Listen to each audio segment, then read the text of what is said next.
ಎಲ್ರಿಗೂ ನಮಸ್ಕಾರ. ನಾನು ಇವತ್ತು ಕಟೀಲು ದೇಗುಲದಲ್ಲಿದ್ದೇನೆ. ಸಾಕಷ್ಟು ಮಂದಿಗೆ ಕ್ಯೂರಿಯಾಸಿಟಿ ಇದೆ, ಕಟೀಲು ಸನ್ನಿಧಾನದಲ್ಲಿ ಹೇಗೆ ಭೋಜನ ಪ್ರಸಾದ ತಯಾರಾಗ್ತದೆ ಅಂತ.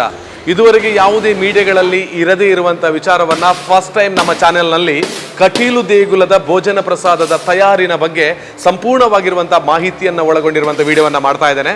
ಸೊ ಸಾಕಷ್ಟು ಮಂದಿ ಭಕ್ತಾಭಿಮಾನಿಗಳು ಪ್ರತಿದಿನವೂ ಬರ್ತಾರೆ, ಬಂದು ತಾಯಿಯ ಆಶೀರ್ವಾದವನ್ನು ಪಡೆದು ಭೋಜನ ಪ್ರಸಾದ ಸ್ವೀಕಾರವನ್ನು ಮಾಡ್ತಾರೆ.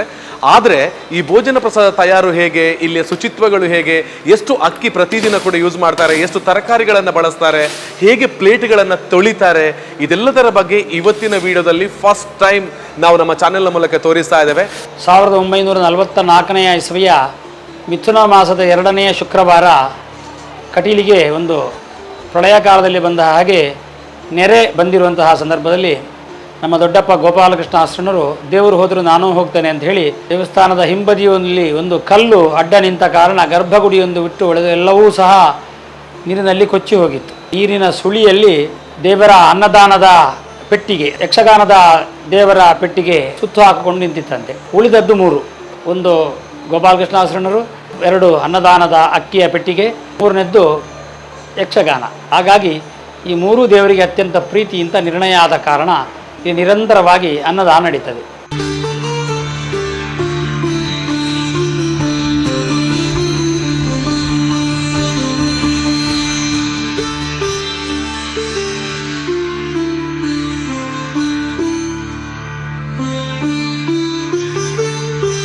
ಒಂದು ಕ್ಷೇತ್ರ ವರ್ಧನೆಯನ್ನು ಕಾಣ್ತಾ ಇರಬೇಕಾದ್ರೆ, ಸಾನ್ನಿಧ್ಯ ವೃದ್ಧಿ ಅದರಲ್ಲಿ ಆಗ್ತಾ ಇರಬೇಕಂತಾದರೆ ವಿಶೇಷವಾಗಿ ಅಲ್ಲಿ ತಂತ್ರಿ ಅರ್ಚಕರ ತಪಪ್ರಭಾವ ಇರಬೇಕು. ಅದರೊಂದಿಗೆ ನಿತ್ಯವೂ ಅಥವಾ ವಿಶೇಷ ದಿನಗಳಲ್ಲಿ ವೇದ ಪಾರಾಯಣ ನಡಿಬೇಕು. ಆಮೇಲೆ ಒಂದೇ ರೀತಿಯ ನಿಯಮಗಳನ್ನು ಅಲ್ಲಿ ರೂಪಿಸಿಕೊಳ್ಳಬೇಕು. ಉತ್ಸವದಲ್ಲಿ ವಿಜೃಂಭಣೆಯಿಂದ ಉತ್ಸವ, ಅದೇ ರೀತಿಯಾಗಿ ಅನ್ನದಾನ, ಈ 5 ಕ್ಷೇತ್ರ ವೃದ್ಧಿಗೆ ಪ್ರಧಾನ ಕಾರಣ ಅಂತ. ಈ 5 ಇರತಕ್ಕಂತಹ ಕ್ಷೇತ್ರ ನಮ್ಮ ಕಟೀಲು. ಎಲ್ರಿಗೂ ನಮಸ್ಕಾರ. ನಾನು ವಿಜಯ್ ವಿಖ್ಯಾತ್. ನನ್ನ ಜೀವನಕ್ಕೆ ಸಿಕ್ಕಿರುವಂಥ ಒಂದು ಮಹತ್ತರವಾಗಿರುವಂಥ ಅವಕಾಶ ಅಂತ ನಾನು ಇವತ್ತು ಭಾವಿಸ್ಕೊಳ್ತಾ ಇದ್ದೇನೆ. ನಮ್ಮ ತುಳುನಾಡನ್ನು ಕಾಯ್ತಕ್ಕಂಥ, ತುಳುನಾಡಿನ ಪ್ರತಿಯೊಬ್ಬ ಭಕ್ತಾಭಿಮಾನಿಗಳನ್ನು ರಕ್ಷಣೆ ಮಾಡುವಂತಹ ತಾಯಿ ಯಾರು ಅಂತ ಹೇಳಿದರೆ ಕಟೀಲಿನ ಶ್ರೀ ದುರ್ಗಾ ಪರಮೇಶ್ವರಿ ಅಮ್ಮ. ಹಾಗೆಯೇ ನಮ್ಮ ತುಳುನಾಡಿನವರು ಬೇರೆ ಬೇರೆ ಕಡೆಗಳಲ್ಲಿ ಹೋಗಿದ್ದರೂ ಕೂಡ ವರ್ಷಕ್ಕೆ 1 ಬಾರಿ ಆದರೂ ಬಂದು ಕಟೀಲಿನ ಶ್ರೀ ದುರ್ಗಾ ಪರಮೇಶ್ವರಿ ಅಮ್ಮನ ಆಶೀರ್ವಾದವನ್ನು ಪಡ್ಕೊಳ್ಳೋದು ನಮಗೆಲ್ಲರಿಗೆ ಗೊತ್ತೇ ಇದೆ. ಯಾಕೆಂತ ಹೇಳಿದರೆ ಆ ಅಮ್ಮ ನಮ್ಮನ್ನು ಕಷ್ಟದ ಕಾಲದಲ್ಲಿ ಸಾಕ್ತಾರೆ, ಸಲಹುತ್ತಾರೆ, ಎಲ್ಲ ನೋವುಗಳನ್ನು ದೂರಗೊಳಿಸಿ ಖುಷಿಯನ್ನು ಕೊಡ್ತಾರೆ, ಸಂತೋಷವನ್ನು ಕೊಡ್ತಾರೆ ಅಂತ ಹೇಳೋದು ನಮಗೆ ಗೊತ್ತಿದೆ, ಮತ್ತು ಅದು ನಿಜ. ನಾನು ಈ ಕಟೀಲಿಗೆ ಬಂದಾಗ ಸಾಕಷ್ಟು ಬಾರಿ ಇಲ್ಲಿ ಲಕ್ಷಾಂತರ ಮಂದಿ ಬಂದು ಭಕ್ತರು ಅನ್ನದಾನವನ್ನು ಸ್ವೀಕಾರ ಮಾಡ್ಕೊಳ್ತಿರ್ತಾರೆ. ಅಂದರೆ ಅದು ಕಟೀಲ್ ಅಮ್ಮನ ಒಂದು ಪ್ರಸಾದ. ಸೊ ಈ ಕಟೀಲಿಗೆ ಬಂದಾಗ ನಾನು ಪ್ರತಿ ಬಾರಿಯೂ ಅನ್ನ ಪ್ರಸಾದವನ್ನು ಸ್ವೀಕಾರವನ್ನು ಮಾಡ್ತಿರೋ ಸಂದರ್ಭದಲ್ಲಿ ತಿಳ್ಕೊಳ್ಳೋದು ಯಾವ ರೀತಿಯಲ್ಲೆಲ್ಲ ಇಲ್ಲಿಯ ಭೋಜನ ಪ್ರಸಾದವನ್ನು ತಯಾರು ಮಾಡ್ತಾರೆ, ಹಾಗೆಯೇ ವರುಷಕ್ಕೆ ಸುಮಾರು ಎಷ್ಟು ಮಂದಿ ಭಕ್ತರಿಗೆ ಇಲ್ಲಿಯ ಅನ್ನದಾನ ಸೇವೆಯನ್ನು ಕೊಡ್ತಾರೆ, ಎಲ್ಲವೂ ಕೂಡ ಈ ತಾಯಿ ಆಶೀರ್ವಾದದಿಂದ ಪಡ್ಕೊಳ್ಳೋದಕ್ಕೆ ಬರ್ತಾರಲ್ವಾ. ನಾನಿದನ್ನು ನೋಡಬೇಕು, ಇದರ ಬಗ್ಗೆ ತಿಳ್ಕೊಳ್ಬೇಕು ಅಂತ ಹೇಳುವಂಥ ಆಸೆ ಇತ್ತು. ಇವತ್ತು ನಾನಾಗಿರ್ಬೋದು, ನನ್ನ ಗೆಳೆಯ ಗಿರಿ ಆಗಿರ್ಬೋದು, ಒಂದು ಡಾಕ್ಯುಮೆಂಟ್ರಿಯನ್ನು ಮಾಡುವ ಅಂತೇಳಿ ಯೋಚನೆ ಮಾಡಿದಾಗ ನನಗೆ ಈ ಟೆಂಪಲ್ನಿಂದ ಅನುಮತಿಯನ್ನು ಕೊಡಿಸುವುದಕ್ಕೆ ಸಹಕಾರ ಕೊಟ್ಟವರು ಇಲ್ಲಿಯ ಶ್ರೀರಾಮ್ ಫ್ರೆಂಡ್ಸ್ ಕಟೀಲ್ ಅಂತ ಹೇಳುವಂಥ ಒಂದು ಸಂಘಟನೆ, ಇದರ ಸುಮಂತ್ ಹಾಗೆಯೇ ರಮಾನಂದ ಪೂಜಾರಿ ಅವರು. ಸೊ ಅವರಿಗೆ ನಾನು ತುಂಬಾ ಥ್ಯಾಂಕ್ಸ್ ಹೇಳ್ತೇನೆ. ಎಲ್ರಿಗಿರುವಂಥ ಕ್ಯೂರಿಯಾಸಿಟಿಯನ್ನು ಮೊಟ್ಟ ಮೊದಲ ಬಾರಿಗೆ ನಿಮ್ಮ ಚಾನೆಲ್ನ ಮೂಲಕವೇ ಕೊಡಿ ಅಂತ ಹೇಳುವಂಥ ಅನುಮತಿ ಕೊಟ್ಟರು ನೋಡಿ, ಅದು ತುಂಬಾ ಖುಷಿ ಆಯಿತು. ಇದೆಲ್ಲವೂ ಕೂಡ ಆ ತಾಯಿಯ ಒಂದು ಆಶೀರ್ವಾದದಿಂದ ಸಾಧ್ಯವಾಗಿದೆ. ಜಗತ್ಪ್ರಸಿದ್ಧವಾಗಿರುವಂಥ ಜಗನ್ಮಾತೆ ಕಟೀಲಿನ ಶ್ರೀ ದುರ್ಗಾ ಪರಮೇಶ್ವರಿ ಅಮ್ಮನ ಸನ್ನಿಧಾನದಲ್ಲಿ ಭೋಜನ ಪ್ರಸಾದವನ್ನ ಹೇಗೆ ತಯಾರು ಮಾಡ್ತಾರೆ ಅಂತ ಹೇಳೋದನ್ನ ತೋರಿಸುವಂತ ಪ್ರಯತ್ನ, ಆ ತಾಯಿಯ ಆಶೀರ್ವಾದವನ್ನ ಪಡ್ಕೊಂಡು ಇವತ್ತಿನ ಎಪಿಸೋಡನ್ನು ಪ್ರಾರಂಭ ಮಾಡ್ತಾ ಇದ್ದೇವೆ. ಅದರ ಬಗ್ಗೆ ಒಂದಷ್ಟು ಮಾಹಿತಿಗಳನ್ನ ದೇಗುಲದ ಒಳಭಾಗಕ್ಕೆ ಹೋಗಿ ತಿಳಿಸುವಂತಹ ಪ್ರಯತ್ನವನ್ನು ನಾನು ಇವತ್ತು ಮಾಡ್ತೇನೆ. ಬನ್ನಿ, ಕಟೀಲು ದುರ್ಗಾ ಪರಮೇಶ್ವರಿ ಅಮ್ಮನ ಸನ್ನಿಧಾನಕ್ಕೆ ಎಲ್ರಿಗೂ ಪ್ರೀತಿಯ ಸ್ವಾಗತ. ಈ ಅನ್ನಛತ್ರದ ವಿಡಿಯೋವನ್ನು ಇಷ್ಟರವರೆಗೆ ಎಲ್ಲೂ ಕೂಡ ಮಾಡಲಿಲ್ಲ. ಆದರೆ ನಮಗೆ ಆ ತಾಯಿ ಆಶೀರ್ವಾದದಿಂದ, ಅಸ್ರಣ್ಣನವರ ಆಶೀರ್ವಾದದಿಂದ ಅಂತ ಆಡಳಿತ ಮಂಡಳಿ ಅವರಿಗೂ ಕೂಡ ನಾನು ಧನ್ಯವಾದ ಸಲ್ಲಿಸ್ತೇನೆ. ಅವರ ಜೊತೆಗೆ ರಾಮ್ ಫ್ರೆಂಡ್ಸ್ ಕಟೀಲ್ ಅಂತ ನನ್ನ ಒಂದು ಆತ್ಮೀಯ ಸಂಘಟನೆ, ರಮಾನಂದ್ ಅವರು ಹಾಗೆಯೇ ಶ್ರೀಯುತ ಸುಮಂತ್ ಅವರು, ಇವರ ಸಹಕಾರವನ್ನು ನಾನು ಪಡೆದು ಇವತ್ತು ವಿಡಿಯೋವನ್ನು ಮಾಡೋದಕ್ಕೆ ಸಾಧ್ಯವಾಗಿದೆ. ಪರ್ಮಿಷನ್ ಎಲ್ಲ ಮಾಡಿ ಎಲ್ಲರ ಹತ್ರ ಒಂದು ಕೇಳಿ ನೀವು ಮಾಡೋದಾದ್ರೆ ನಮಗೆ ಖುಷಿ ಅಂತ ಒಂದು ವಾರದಿಂದ ಅದರ ಯೂಟ್ಯೂಬಲ್ಲಿ ತುಂಬ ಜನರಿಗೆ ಸಹಾಯವನ್ನು ಮಾಡಿದ್ದಾರೆ. ಹಾಗೆ ಎಲ್ಲರಿಗೂ ಸಪೋರ್ಟ್ ಆಗಿರ್ತಾರೆ. ಅಂದರೆ ತುಂಬ ಕ್ಷೇತ್ರಗಳ ಬಗ್ಗೆ ಚಿತ್ರಣವನ್ನು ತೆಗೆದು ತುಳುನಾಡಿನಲ್ಲಿ ಎಲ್ಲ ಪ್ರಚಾರ ಮಾಡಿದ್ದಾರೆ. ಇವರ ಬಗ್ಗೆ ನಮಗೆ ಒಳ್ಳೆಯ ಅಭಿಪ್ರಾಯ ಇದೆ. ಇನ್ನು ಹೀಗೆ ನಿಮ್ಮ ಸಹಕಾರ ಇರಲಿ, ಹಾಗೆ ನಮ್ಮ ತಂಡದೊಟ್ಟಿಗೆ ನಿರಂತರ ನಿಮ್ಮ ಸಪೋರ್ಟ್ ಇರಲಿ. ಓಕೆ.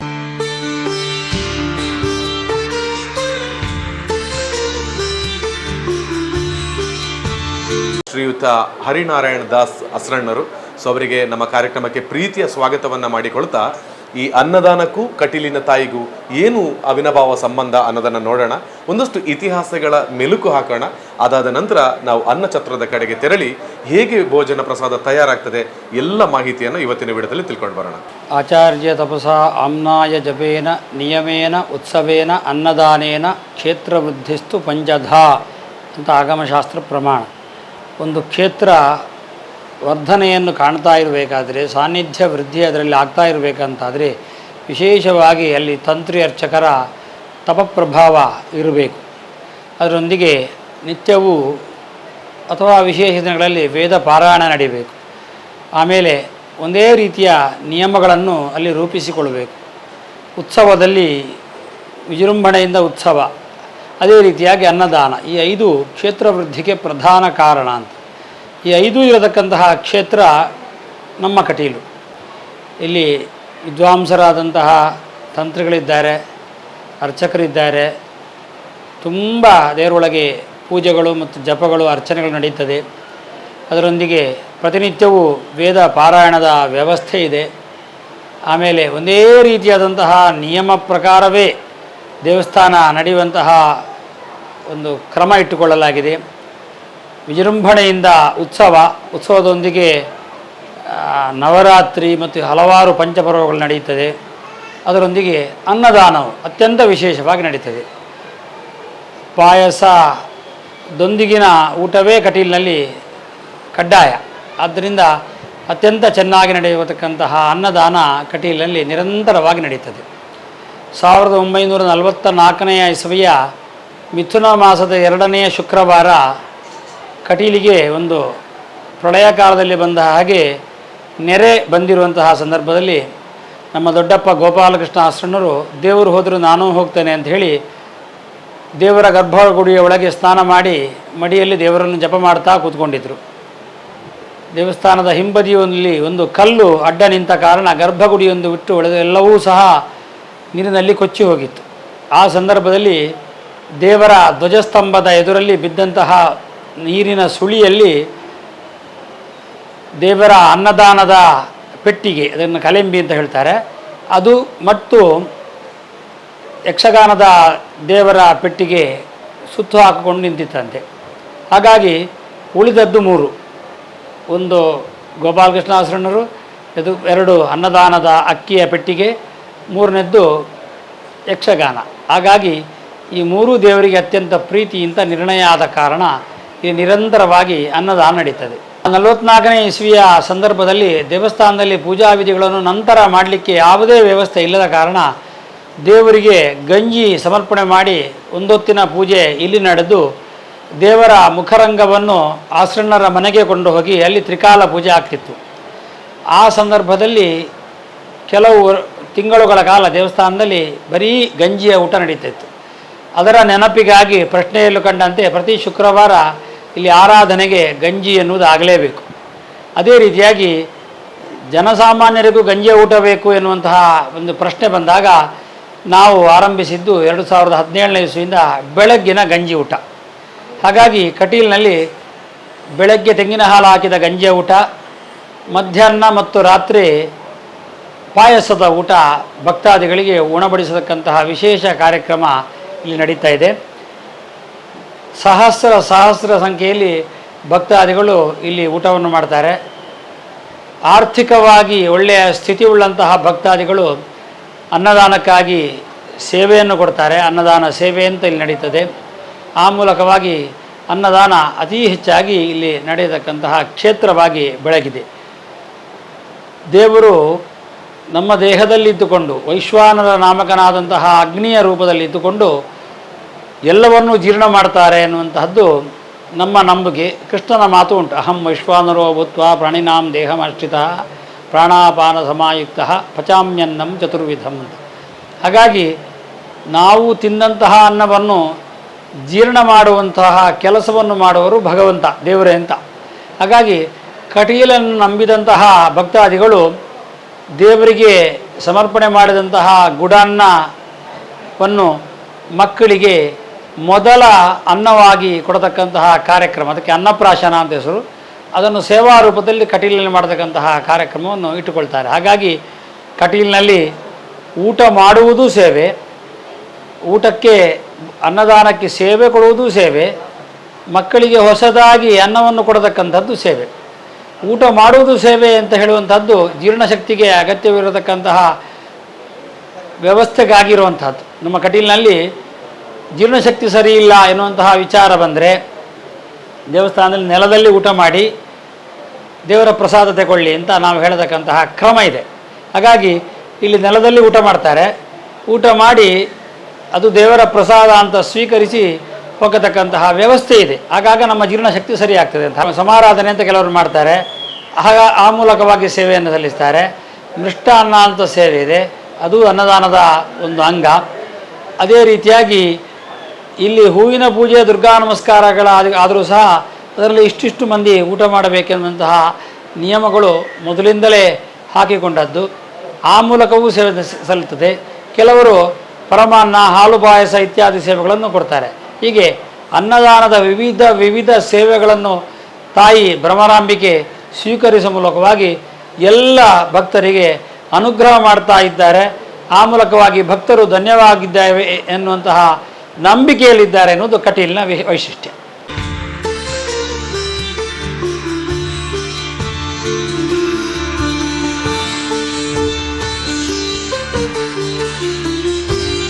ನಂದಿನಿ ನದಿಯನ್ನು ದಾಟಿ ಬಂದಾಗ ನಮಗೆ ಅನ್ನಛತ್ರ ಸಿಗ್ತದೆ.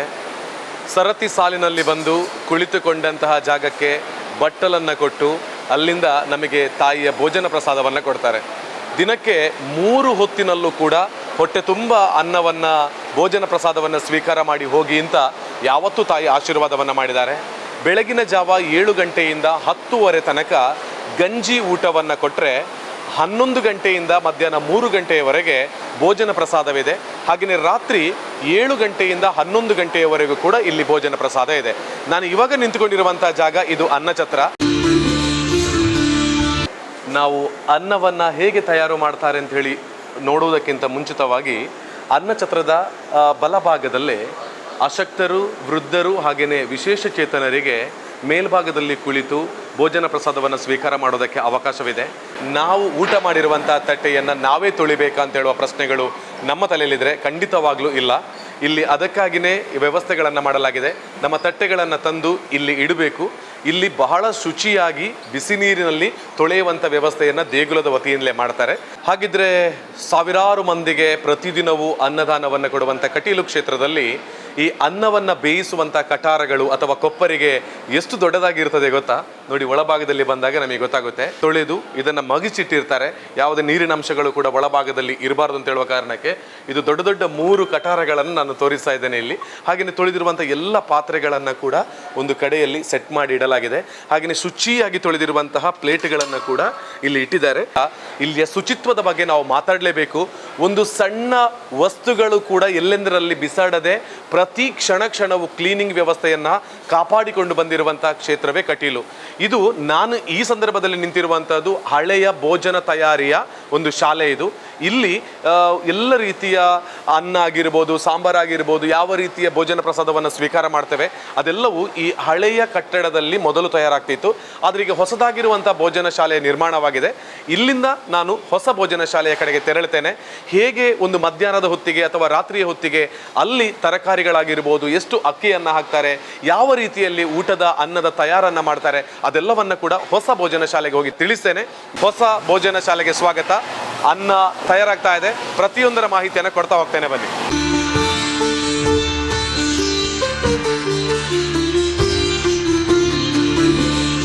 ಈ ಭೋಜನ ಶಾಲೆಯ ಸೂಪರ್ವೈಸರ್ ಆಗಿರುವಂಥ ಶ್ರೀಯುತ ರಘುನಾಥ್ ಎಕ್ಕರ್ ಅವರಿದ್ದಾರೆ. ಹಾಗೆಯೇ ಸ್ಟೋರ್ನ ಸೂಪರ್ವೈಸರ್ ಆಗಿರುವಂಥ ಶ್ರೀಯುತ ಚಂದ್ರಾಸ್ ಕಟೀಲ್ ಅವರಿದ್ದಾರೆ. ಇಬ್ಬರಿಗೂ ನಮಸ್ತೆ. ನಮಸ್ತೆ. ನಮಗೆ ಸಂಪೂರ್ಣವಾಗಿರುವಂತಹ ಕಟೀಲು ಕ್ಷೇತ್ರದ ಮೊಟ್ಟ ಮೊದಲ ಬಾರಿಗೆ ಸಿಗ್ತಕ್ಕಂತಹ ಅನ್ನ ಛತ್ರದ ಭೋಜನ ಶಾಲೆಯ ಮಾಹಿತಿಯನ್ನು ಇವರು ಕೊಡ್ತಾ ಹೋಗ್ತಾರೆ. ಹೇಗೆಲ್ಲ ಭೋಜನ ಇಲ್ಲಿ ತಯಾರಾಗ್ತದೆ ಅನ್ನೋದರ ಬಗ್ಗೆ ಮಾಹಿತಿಗಳನ್ನ ತಿಳಿಸ್ತಾ ಹೋಗ್ಬೇಕು ಸರ್. ತಾವುಗಳು ಎಷ್ಟು ವರ್ಷದಿಂದ ಇಲ್ಲಿ ಸೇವೆ ಮಾಡ್ತಾ ಇದ್ದಾರೆ? ನಾನು 35 ವರ್ಷಗಳಿಂದ. ಓಕೆ, ಅವರು 20 ವರ್ಷದಿಂದ ಅಲ್ವಾ? ಓಕೆ, ಈ ಹೊಸ ಭೋಜನ ಶಾಲೆ ಆಗಿ ಎಷ್ಟು ಟೈಮ್ ಆಯಿತು? 12-18ರಲ್ಲಿ ಆದದ್ದು. ಬ್ರಹ್ಮಕಲಶದ ಟೈಮಲ್ಲಿ ಇದು ಹೊಸ ಭೋಜನ ಶಾಲೆ ತಯಾರಾದದ್ದು. ಪ್ರತಿದಿನ 6,000-7,000 ಇರ್ತಾರೆ. ಶುಕ್ರವಾರ, ಆದಿತ್ಯವಾರ, ಮಂಗಳವಾರದ ದಿವಸ ಜಾಸ್ತಿ ಇರ್ತಾರೆ. ಓಕೆ, ಇದ್ರ ಬಗ್ಗೆ ಮತ್ತೆ ನವರಾತ್ರಿ ಟೈಮಲ್ಲಿ ಮತ್ತೆ ಹಾಲಿಡೇ ಟೈಮಲ್ಲಿ ಆವಾಗ ಜಾಸ್ತಿ ಇರ್ತಾರೆ. ಸರ್, ಇವಾಗ ಇಲ್ಲಿಂದ ನಾವು ವಿಷಯ ತಿಳ್ಕೊಂಡು ಹೋಗೋಣ. ಇದು ಏನು ಸರ್ ಈಗ ಫಸ್ಟಿಗೆ? ಇದು HP ಗ್ಯಾಸ್ ಮೂಲಕ ಇದು ಅನ್ನವನ್ನು ಎಲ್ಲ ಸಾಂಬಾರು ಎಲ್ಲ ತಯಾರು ಮಾಡುವಂತದ್ದು. ಓಕೆ, ಇದು ಈ ಪೈಪ್ ಲೈನ್ ಮೂಲಕ ಗ್ಯಾಸ್. ಇದು ಆಕ್ಚುಲಿ ಗ್ಯಾಸ್. ಓಕೆ, ಇದರ ನೆಕ್ಸ್ಟ್ ಬರೋಣ. ಇದರಲ್ಲಿ ಸಾರು ಮಾಡ್ತಾ ಇರ್ತೇವೆ. ಎಷ್ಟು ಬೇಕೋ ಅಷ್ಟು ಅವರಿಗೆ ನಾವು ಮಿನಿಮಮ್ ಅಂತ ಬೆಳಿಗಿನ ಹಾಗೆ ಮಧ್ಯಾಹ್ನ ನಂತರ ಮಾಡ್ತಾ ಇದ್ದೇವೆ. ಇದು ಅದರ ಸೆಕೆಂಡ್, ಇದು ದೊಡ್ಡ ಕಟಾರ ಸಾರನ್ನ ರೆಡಿ ಮಾಡುವಂತದ್ದು. ಇದು ಸರ್ ಮೂರನೇ, ಇದು ಸಾಂಬಾರನ್ನು. ಓಕೆ, ಪ್ರತಿದಿನ ಎಷ್ಟು ಸಾರು ಮಾಡ್ತೀರಿ, ಎಷ್ಟು ಸಾಂಬಾರು ಮಾಡ್ತೀರಿ? ಸಾಂಬಾರು ಅಂದ್ರೆ ನಾವು ನೋಡಿ ಮಾಡೋದು. ಮಧ್ಯಾಹ್ನದವರೆಗೆ ಎಷ್ಟು ಬೇಕೋ ಅಷ್ಟು ಮಾಡ್ತೇವೆ.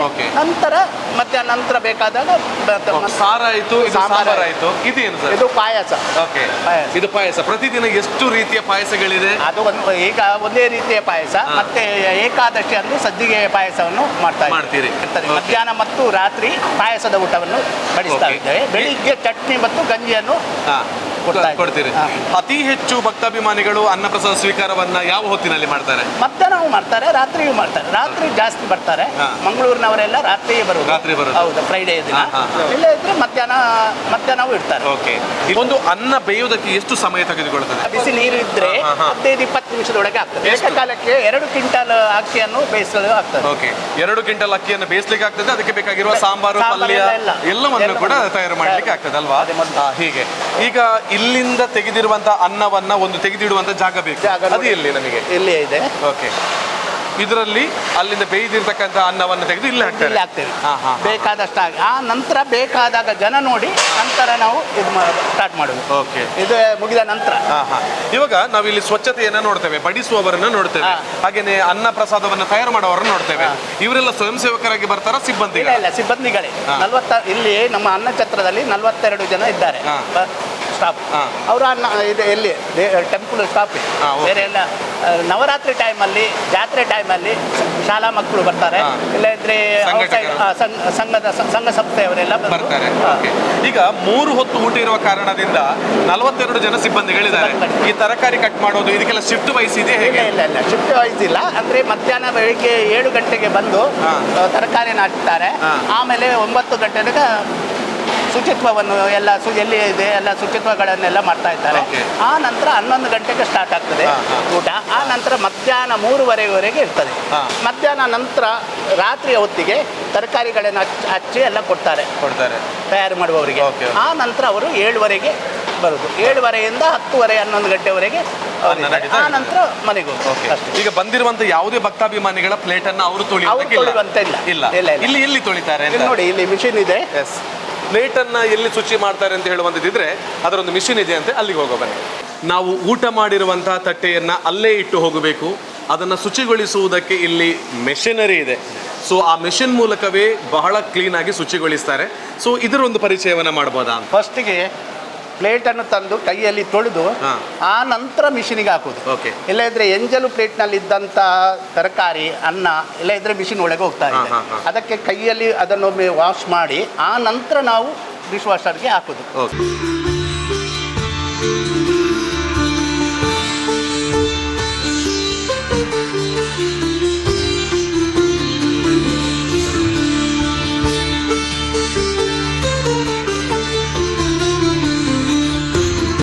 ಐದು ನಿಮಿಷಗಳ ಕಾಲ ಅಲ್ಲಿ ಹಾಕಿರುವಂಥ ಪ್ಲೇಟ್ ಈ ಕಡೆಗೆ ಬರೋದಕ್ಕೆ ಸಮಯವನ್ನು ತೆಗೆದುಕೊಳ್ತದೆ.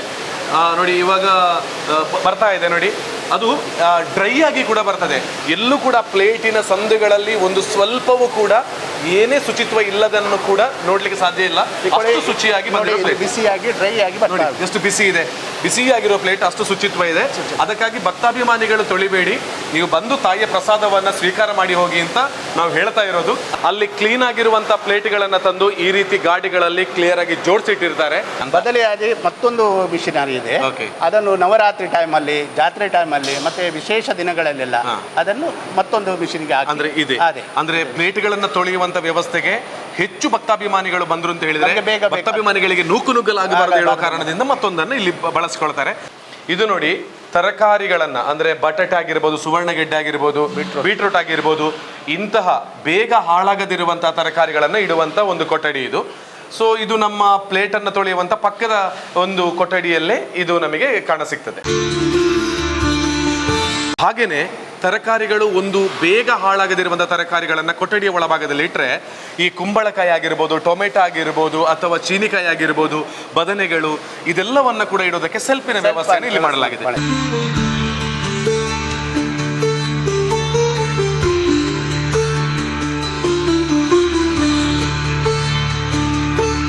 ತರಕಾರಿಗಳನ್ನ ಕಟ್ ಮಾಡುವುದಕ್ಕೆ ಇಲ್ಲಿ ಯಾವ ರೀತಿಯ ಉಪಕರಣಗಳನ್ನ ಉಪಯೋಗಿಸ್ತಾರೆ ಅಂತ ಹೇಳುವಂತ ಕ್ಯೂರಿಯಾಸಿಟಿ ನನಗಿದೆ. ಯಾವುದನ್ನು ಉಪಯೋಗಿಸ್ತಾರೆ? ತರಕಾರಿಗಳನ್ನು ಕಟ್ಟು ಮಾಡಿ ಬೆಟ್ಟು ಕತ್ತಿ ಎಂಬ ಇದು ಸಾಧನಗಳಿವೆ. ಇದರಿಂದ ಕಟ್ಟು ಮಾಡಿ ಅವರಿಗೆ ಯಾರು ತರಕಾರಿ ಇದನ್ನು ತಯಾರು ಮಾಡ್ತಾರೆ ಅವರಿಗೆ ಸಹಾಯ ಮಾಡ್ತಾರಲ್ಲ ಸರ್. ಇವಾಗ ಮಧ್ಯಾಹ್ನದ ನಮ್ಮ ಭೋಜನ ಪ್ರಸಾದ ಪ್ರಾರಂಭ ಆಗೋದು 11 ಗಂಟೆಗೆ. ಇದರ ತರಕಾರಿಗಳು ಎಷ್ಟು ಗಂಟೆ ಒಳಗೆ ಕಟ್ ಆಗುತ್ತೆ? 7 ಗಂಟೆಗೆ ಸ್ಟಾರ್ಟ್ ಮಾಡ್ತಾರೆ. 7:30ಗೆ ಸ್ಟಾರ್ಟ್ ಮಾಡ್ತಾರೆ. ಆ ನಂತರ 8:30 ಒಳಗೆ ಇವರು ಅಕ್ಕಿ ಎಲ್ಲ ಎಷ್ಟು ಬಳಸ್ತಾರೆ, ಹಾಗೆಯೇ ಅಕ್ಕಿಯ ಗೋಡನ್ ಹೇಗಿದೆ ಅಂತ ಹೇಳೋದ್ರ ಬಗ್ಗೆ ಮಾಹಿತಿಯನ್ನು ತಿಳ್ಕೊಳ್ಳೋದಕ್ಕೆ ಇದು ನಮ್ಮ ಭೋಜನ ಶಾಲೆಯ ಕಡೆಯಲ್ಲಿ ಅಂದ್ರೆ ಬದಿಯಲ್ಲಿ ಅನ್ನದ ಅಕ್ಕಿಯ ಒಂದು ಗೋಡನ್ ಇದೆ ಸರ್. ಇದು ಎಷ್ಟು ಅಕ್ಕಿಯನ್ನ ಯೂಸ್ ಮಾಡ್ತಾರೆ? ನಾವಂದ್ರೆ ಆದಿತ್ಯವಾರ, ಫ್ರೈಡೇ ಮತ್ತು ಟ್ಯೂಸ್ಡೇ ಎಲ್ಲ ಜಾಸ್ತಿ 1200 kg ಅಷ್ಟು ಅಕ್ಕಿಯನ್ನು ಯೂಸ್ ಮಾಡ್ತೇವೆ. ಬಾಕಿ ದಿನ 300-400 kg ಅಷ್ಟು ಮಾಡ್ತಾ ಇದ್ದೀವಿ. ಓಕೆ, ಯಾವ ಅಕ್ಕಿಯನ್ನ ಬಳಸ್ತೀವಿ? ಇದು ಟೈಗರ್ ಬ್ರ್ಯಾಂಡ್ ಬಂದರೆ ಸೋನಾ ಮಸೂರಿ, ಅದು ನಂಬರ್ 1 ಕ್ವಾಲಿಟಿ. ಮುಂದೆ ಇಲ್ಲಿ ಕಡಿಯುವುದಕ್ಕೆ ಯಾವ ರೀತಿಯ ವ್ಯವಸ್ಥೆಗಳು ಇಲ್ಲಿದೆ ಅಂತ ಕೇಳಿದಾಗ ಏನೆಲ್ಲ ಇದೆ ಸರ್? ಮಸಾಲೆ ಮಾಡುವುದಕ್ಕೆ ರುಬ್ಲಿಕ್ಕೆ 6 ಗ್ರೈಂಡರ್ ಇದೆ. 6 ಗ್ರೈಂಡರ್ನಲ್ಲಿ ರಶ್ ಟೈಮಲ್ಲಿ ಹಾಕ್ತಾ ಇರ್ತಾರೆ. ಬೇಕಾದಷ್ಟು ಇದಕ್ಕೆ ಓಕೆ. ಜಗದೀಶ್ ರಾವ್ ಅಂತ ಇದ್ದಾರೆ, ಊಟವನ್ನು ತಯಾರು ಮಾಡ್ತಕ್ಕಂಥವ್ರು ಇವರು. 25 ವರ್ಷದಿಂದ. ಪ್ರತಿನಿತ್ಯ ಎಷ್ಟು ಗಂಟೆಗೆ ನಿಮ್ಮ ಕೆಲಸ ಪ್ರಾರಂಭ ಆಗ್ತದೆ, ಎಷ್ಟು ಗಂಟೆಗೆ ಮುಗೀತದೆ? ನಾವಂದ್ರೆ ಬೆಳಗ್ಗೆ 6:30-7 ಗಂಟೆಗೆ ಬರ್ತೀರಿ. ಸರ್ ಬಾಲಕೃಷ್ಣ ಅಂತ, ಎಷ್ಟು ವರ್ಷದಿಂದ ಇಲ್ಲಿದ್ದೀರಾ? 6 ವರ್ಷದಿಂದ. ನಿಮ್ಮ ಇಲ್ಲಿಯ ಕೆಲಸ ಕಾರ್ಯಗಳೆಲ್ಲ ಏನು ಅಂತ? ಸಾರು, ಸಾಂಬಾರು, ಪಲ್ಯ, ಗಸಿ, ಮಸಾಲೆ ತಯಾರು. ಓಕೆ. ನಾವು ಬೇಯಿಸಿರುವಂಥ ಅನ್ನ ಮುಗಿದೋದ್ರೂ ಕೂಡ ಇಮಿಡಿಯೇಟ್ಲಿ ಆಗಿ 15 ನಿಮಿಷದಲ್ಲಿ ಬೇಯಿಸೋದಕ್ಕೆ ಇದೆ. Thank you so much. ಇವತ್ತು ಕಟೀಲು ಕ್ಷೇತ್ರಕ್ಕೆ ಬರಬೇಕು, ಇಲ್ಲಿಯ ಅನ್ನಪ್ರಸಾದವನ್ನು ಸ್ವೀಕಾರ ಮಾಡಬೇಕು ಅಂತ ಎಲ್ಲ ಭಕ್ತಾಭಿಮಾನಿಗಳಿಗಿರುವಂಥ ಒಂದು ಬಯಕೆ. ಆದರೆ ಈ ಅನ್ನಪ್ರಸಾದ ಹೇಗೆ ತಯಾರಾಗ್ತದೆ ಅಂತ ಹೇಳುವಂಥದ್ದು ಯಾರಿಗೂ ಗೊತ್ತಿರಲಿಲ್ಲ, ಅದಕ್ಕೆ ಅವಕಾಶ ಕೂಡ ಇರಲಿಲ್ಲ. ಆದರೆ ಇವತ್ತು ಆಡಳಿತ ಮಂಡಳಿ, ದೇಗುಲದ ಅಸರಣ್ಣನವರು, ಹಾಗೆಯೇ ಎಲ್ಲ ಭಕ್ತಾಭಿಮಾನಿಗಳ ತಾಯಿ ಆಶೀರ್ವಾದದಿಂದ ನಮಗೊಂದು ಸಿಕ್ಕಿದೆ. ಪ್ರತಿಯೊಂದು ವಿಷಯವನ್ನು ಕೂಡ ಬಹಳ ಚೆನ್ನಾಗಿ ನಮಗೆ ನೀವು ತಿಳಿಸಿದ್ದೀರಿ ಸರ್. ನಿಮಗೆ ವಿಶೇಷವಾದ ಧನ್ಯವಾದವನ್ನು ನನ್ನ ಕಡೆಯಿಂದ ಸಲ್ಲಿಸ್ತಾ ಇದ್ದೇನೆ. ಹಾಗೆಯೇ ಇಲ್ಲಿ ಮಾತ್ರ ಅನ್ನಪ್ರಸಾದವನ್ನು ಭಕ್ತಾಭಿಮಾನಿಗಳು ಸ್ವೀಕಾರ ಮಾಡೋದಾ, ಅಥವಾ ಇಲ್ಲಿ ತಯಾರಾಗಿರುವಂಥ ಅನ್ನದಾನವನ್ನ ಬೇರೆ ಬೇರೆ ಕಡೆ ಕೊಡ್ತೀರಾ ಅಂತ? ಕೆಲವರು ಅನ್ನದಾನಕ್ಕೆ ಬೇಕಾದಾಗ ಸಂಘ ಸಂಸ್ಥೆಯವರು ಕೇಳ್ತಾ ಇರ್ತಾರೆ. ಗೈಡ್ಸ್ ಅಂಡ್ ಅಥವಾ ಕರಾಟೆಗೆ ಅಥವಾ ಬ್ರಹ್ಮಕಲಶಕ್ಕೆ ಎಲ್ಲದಕ್ಕೂ ಅಪ್ಲಿಕೇಶನ್ ಕೊಡ್ತಾರೆ. ಆ ನಂತರ ಮ್ಯಾನೇಜ್ಮೆಂಟ್ ಅವರು ಹೇಳ್ತಾರೆ ಇದು ಇಷ್ಟು ಕೊಡಿ ಅಂತ. ಒಂದು ತಯಾರು ಮಾಡಿ, ಕೆಲವರಿಗೆ ತಯಾರು ಮಾಡಿ ಕೊಡ್ತೇವೆ. ಇಲ್ಲ ಇದ್ರೆ ಸಾಮಾನು ಎಲ್ಲ 10,000, 20,000, 25,000 ಸಾಮಾನು ಎಷ್ಟು ಬೇಕೋ ಅಷ್ಟು ಕೊಡ್ತೀವಿ, ಅವರಲ್ಲೇ ತಯಾರು ಮಾಡ್ಕೊಳ್ಬೋದು. ಸೊ ಹೇಗೆಲ್ಲ ಭೋಜನ ಪ್ರಸಾದ ಕಟೀಲ್ನಲ್ಲಿ ತಯಾರಾಗ್ತದೆ ಅಂತ ಹೇಳುವಂಥದ್ದು ಗೊತ್ತಾಯಿತು. ಎಲ್ಲ ಭಕ್ತಾಭಿಮಾನಿಗಳಂತೆ ಸರತಿ ಸಾಲಿನಲ್ಲಿ ಬಂದು ನಾವು ಅನ್ನಛತ್ರದಲ್ಲಿ ಕುಳಿತು ಇವಾಗ ಭೋಜನ ಪ್ರಸಾದ ಸ್ವೀಕಾರ ಮಾಡುವಂತಹ ಸಂದರ್ಭ. ಸೊ ಆ ಕಟೀಲ್ನ ದುರ್ಗಾ ಪರಮೇಶ್ವರಿ ತಾಯಿ ಎಲ್ರಿಗೂ ಒಳಿತನ್ನ ಮಾಡಲಿ. ಆ ತಾಯಿ ಕೊಡ್ತಕ್ಕಂಥ ಅನ್ನಪ್ರಸಾದವನ್ನು ಸ್ವೀಕಾರ ಮಾಡುವಂತಹ ಒಂದು ಸೌಭಾಗ್ಯ ನಮಗೆ. ಬೇರೆ ಬೇರೆ ಕಡೆಗಳಿಂದ ಬರ್ತಾರೆ, ಬಂದು ಸಣ್ಣ ಮಗುವಿನಿಂದ ಪ್ರಾರಂಭವಾಗಿ ಮೊದಲ ಅನ್ನವನ್ನು ಕೂಡ ಇಲ್ಲಿಂದಲೇ ಕೊಡಬೇಕು ಅಂತ ಹೇಳುವಂಥ ಯೋಚನೆಗಳನ್ನು ಕೂಡ ಮಾಡಿ ಬರೋರಿದ್ದಾರೆ. ಎಷ್ಟೇ ದೊಡ್ಡ ಸೆಲೆಬ್ರಿಟಿಗಳಾದರೂ ಕೂಡ ನಮ್ಮ ಕರಾವಳಿಗೆ ಬಂದಾಗ ಒಂದು ಬಾರಿ ತಾಯಿ ಆಶೀರ್ವಾದವನ್ನು ಪಡ್ಕೊಂಡು ಹೋಗ್ತಕ್ಕಂಥ ಅದೆಷ್ಟೋ ಭಕ್ತಾಭಿಮಾನಿಗಳಿದ್ದಾರೆ. ಅಂತೆ ನಾವು ಕೂಡ ಇವತ್ತು ತಾಯಿಯ ಸನ್ನಿಧಾನದಲ್ಲಿ ಭೋಜನ ಪ್ರಸಾದ ಸ್ವೀಕಾರವನ್ನು ಮಾಡ್ತೇವೆ. ಸೊ ನೋಡಿ, ಮೊದಲಿಗೆ ಬಂದಿರುವಂಥ ಎಲ್ಲ ಭಕ್ತಾಭಿಮಾನಿಗಳಿಗೆ ಪ್ಲೇಟನ್ನು ಕೊಟ್ಟ ನಂತರ ಅಲ್ಲಿ ತಯಾರಾಗಿರುವಂಥ ಅನ್ನವನ್ನು ಇವಾಗ ಬಡಿಸ್ತಾರೆ.